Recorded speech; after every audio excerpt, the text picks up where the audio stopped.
ظهرت على مواقع التواصل الاجتماعي مجموعة من الناس تحكي عن أزمة كورونا، عن أنها غضب من الله على البشرية، والسبب أنه الظروف الصعبة اللي نمر فيها.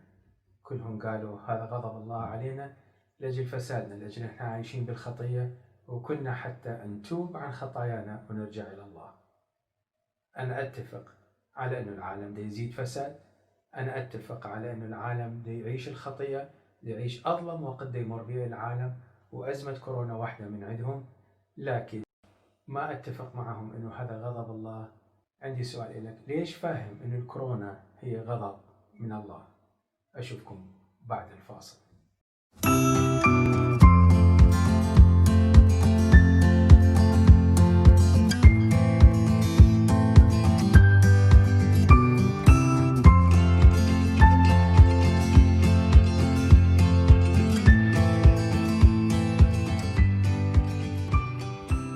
أخوي وأختي، أهلا وسهلا بكم بلقائنا الأخير من سلسلة كلام للقلب من الكتاب المقدس.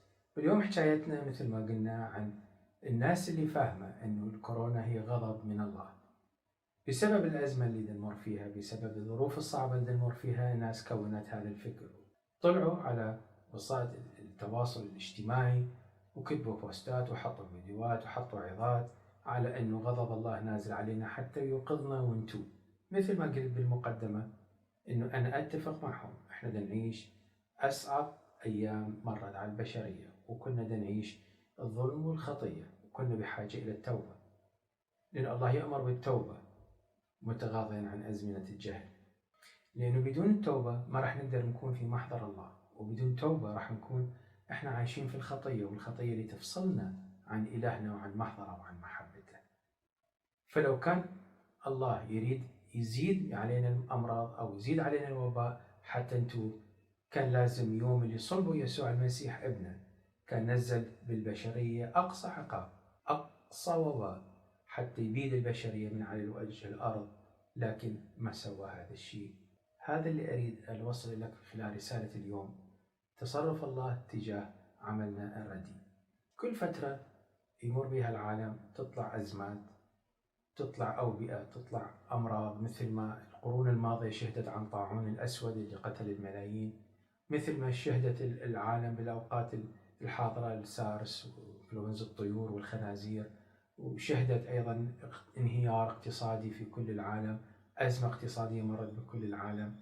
ومع هذا الإنسان يفكر على أنه هاي نهاية العالم.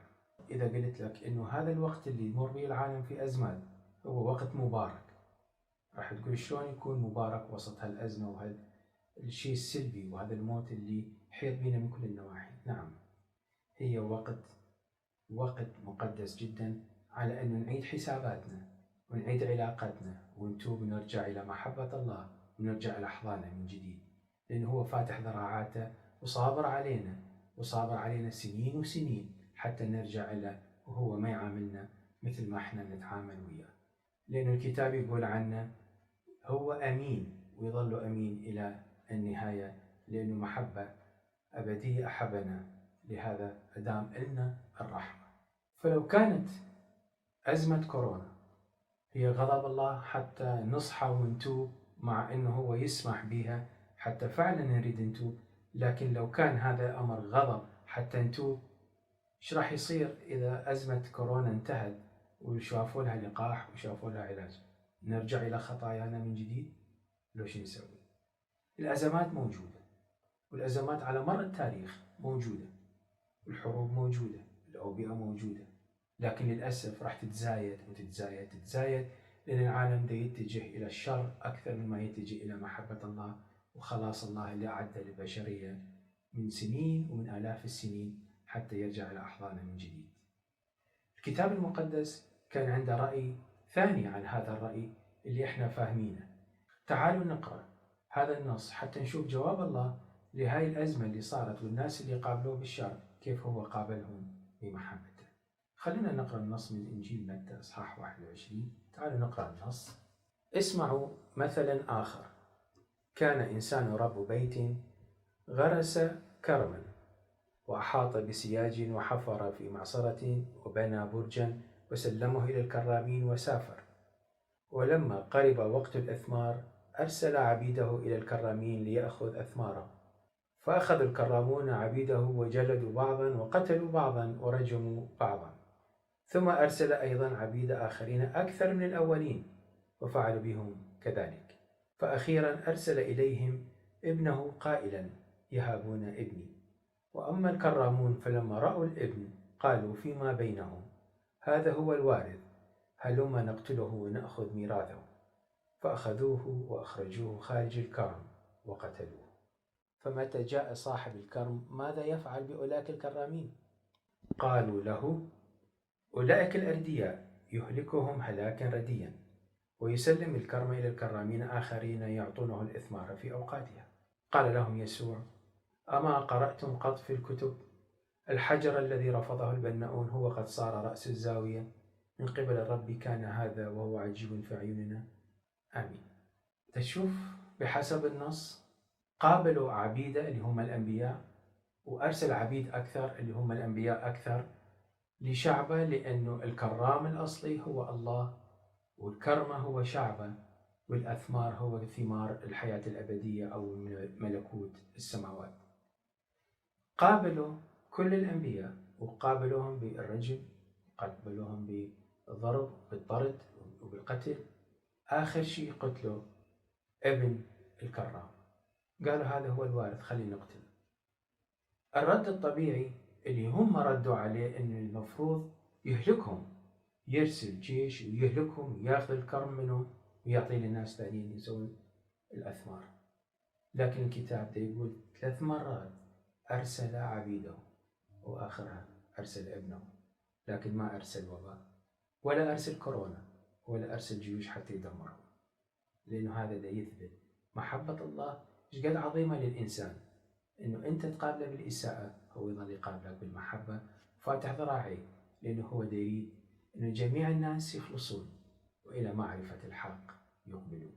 وبالنظر للنص نشوف إنه وجه أنظارهم مكتوب إنه الحجر اللي رفضه البناؤون صار رأس الزاوية اللي جمع البناء كله، مكتوب.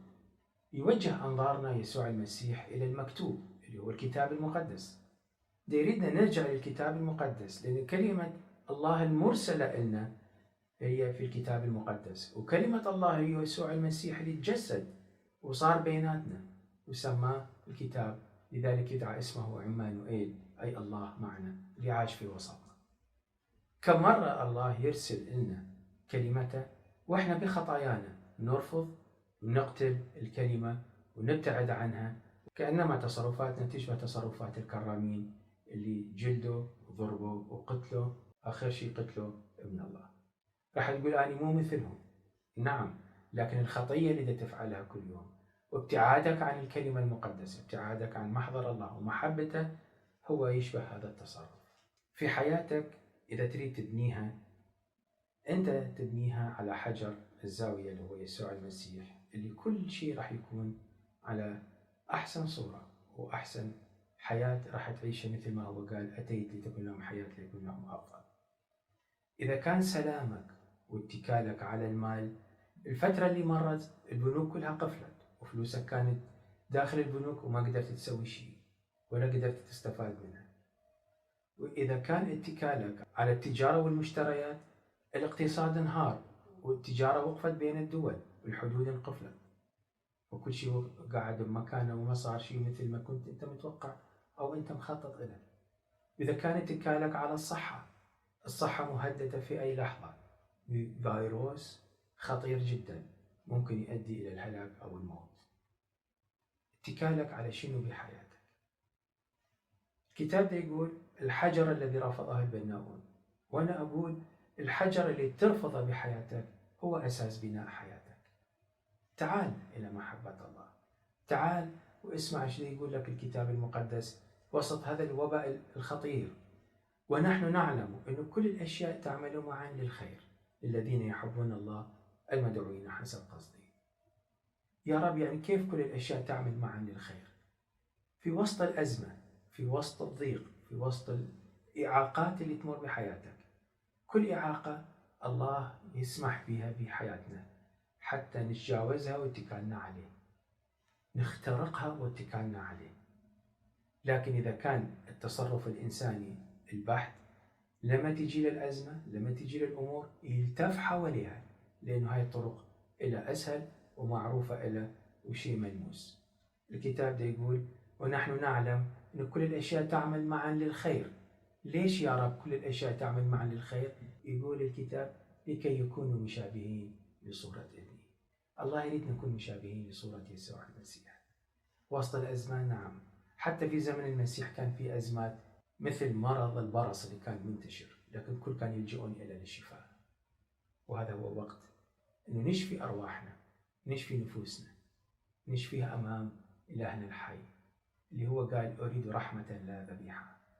تعالوا صلي، قل له: يا رب، اتكالي على كل شيء بالحياة، كل شيء بالحياة زائل، لكن ما اتكلت عليه. اغفر لي خطيتي، أتوب قدامك وأرجع إلى أحضانك، أجي إلى حضنك المقدس، أجي إلى شخصك المقدس حتى تطهرني بدمك وتجعلني من أولادك. أنا أشكرك يا رب لأنك أنت سمعت لأنيني وصراخي. آمين. الرسالة كانت واضحة، ورسالة الرب إن لا أزمة راح توقفنا عن محبته ولا الأزمات، وأزمة كورونا هي النقطة في بحر من هذا العالم. لقاءنا انتهى، بركات الرب ما تنتهي، والسلسلة انتهت. هاي الحلقة الأخيرة كانت، ونشوفكم بأعمال أخرى بنعمة الرب. آمين.